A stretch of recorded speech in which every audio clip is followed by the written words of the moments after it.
Hello mga katropa, kamusta? For this video mga katropa, mamimili kami ni Isabela ng aming grocery. So mag grocery haul tayo ngayon mga katropa. Kaming dalawa lang kasi si Mrs. ay naiwan sa bahay dahil medyo masamang pakiramdam mga katropa. Kaya nakatoka sa amin ngayon ni Isabela yung pag-grocery namin. So ayan, salutan mo na Tupi. Mayroon daw siyang bag mga katropa. Iiyabang na naman yung bag niya. Kaya ayan mga katropa, malapit na kami dito sa supermarket. Malapit lang naman sa amin to. Pwedeng lakarin kung magaang lang ang dala. Pero dahil marami kaming bibilin, magagamit na kami ng sasakyan. At so yun mga katropa, nandito na kami sa supermarket sa labas sa parking. Yan, nandito na kami. At may libre dito na mas malapit sa pintuan, kaya dito na kami paparada mga katropa. At ayan na nga mga katropa, nandito na kami. Nakaparking na kami ng ayos, kaya ngayon naman ay pupunta na kami sa loob para bilhin namin yung mga nakalista ng mga katropa. Dahil bibilin. Ayan, nakalista. Nakalista yung mga bibilin ko mga katropa. So tutulungan ako ni Isabela ngayon mamili. Alam niya na kung ano yung mga kukunin namin kasi ayun yung mga lagi naming pinamimili lang din. So kung ano yung mga pinamili namin nung nakaraan, ganun pa rin yung mga bibili namin mga katropa. Tara, let's go! Samahan nyo kami. Pasyal ko kayo sa loob ng grocery dito. Kukuha tayo ng karelo dito. Hulugan natin siya ng 1 euro para magamit natin siya. Okay. Pero mamaya pagkatapos natin, pwede rin naman natin yung kukunin mga katropa. Ano lang yan, deposito lang yan mga katropa. Katropa, una namin kinuha ay ang tubig mga katropa. So bumili ako ng dalawang case ng tubig, 6-6, so may 12 pieces na kami. At sabay papasok tayo dito mga katropa sa loob. Ayan, so tayo dito sa loob. Nandito na kami sa loob. So ang una namin kukunin ay saging, orange, bawang, mandarini o yung kiat-kiat, tapos Ciao Isabella! Ciao Isabella, tutto bene? tapos gatas mga katropa, gatas at saka itlog. Ayan. So nandito na tayo sa part ng mga prutas, kaya tara. Nakakuha na ako ng iba namin mga pinamili. Ayan, kumuha ako ng itlog. At ngayon naman ay kukuha tayo, pupunta kami sa may bigasan mga katropa. So kukuha ako ng 3 kilong bigas.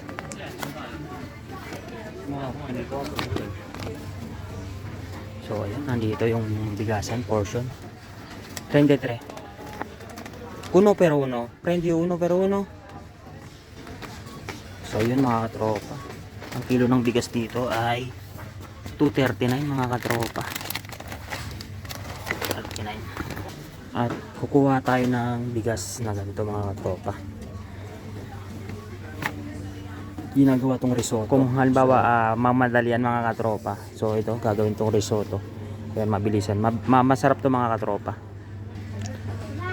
At kukuha tayo ng olive oil mga katropa. Ito, olive oil.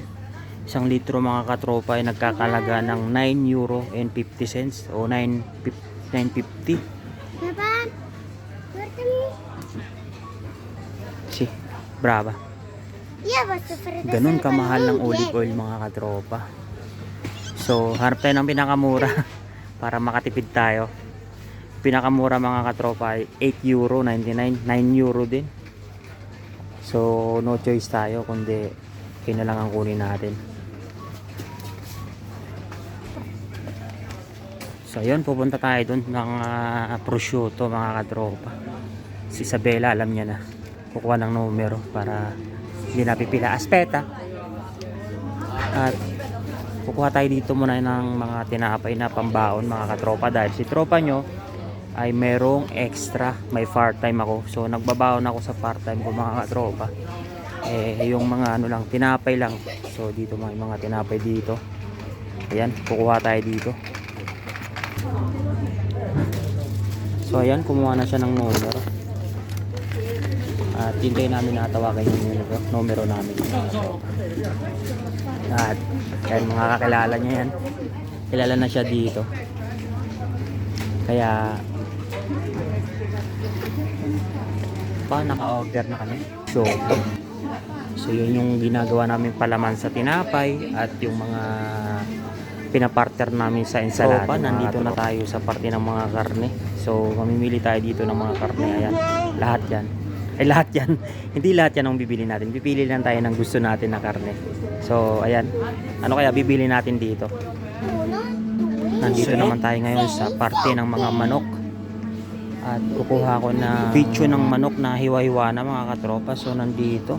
Ayan, nakakalaga ng 4 euro. 4.13 at ito yung mga manok dito mga katropa. Itong mahal na manok dito mga katropa, yung kulay dilaw, 15 euro ang isang buo. At dito naman sa kabila mga katropa, meron na rin mga ano dito, yung mga Lucky Me, yakisoba, meron na rin dito. Ayan. Pero nakabili na kami niya nung nakaraan mga katropa, hindi pa namin na nakukonsume lahat, kaya hindi tayo kukuha niyan. So kukuha lang tayo dito ng picho ng manok. At dito naman mga katropa ay dito yung part ng mga alak,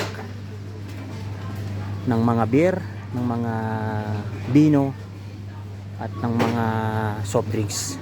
So kukuha tayo dito ng ano mga katropa, ng ating madi-drinks or maiinom. So tara, pili tayo dito. More moments later. Natapos na kami sa aming pamimili. Ayan na, ito na. Ito na yung mga napamili namin. So tignan natin kung magkano na naman itong napamili ko mga katropa. Dahil sabi ni Mrs. ay ako na daw bahala nung mga hindi mga nakalista. Yari na naman tayo nito. Baka sumobra na naman tayo sa budget mga katropa. So ayan, pipila tayo. So maya maya ay tignan natin kung magkano yung espesa natin or magkano yung napamili natin mga katropa.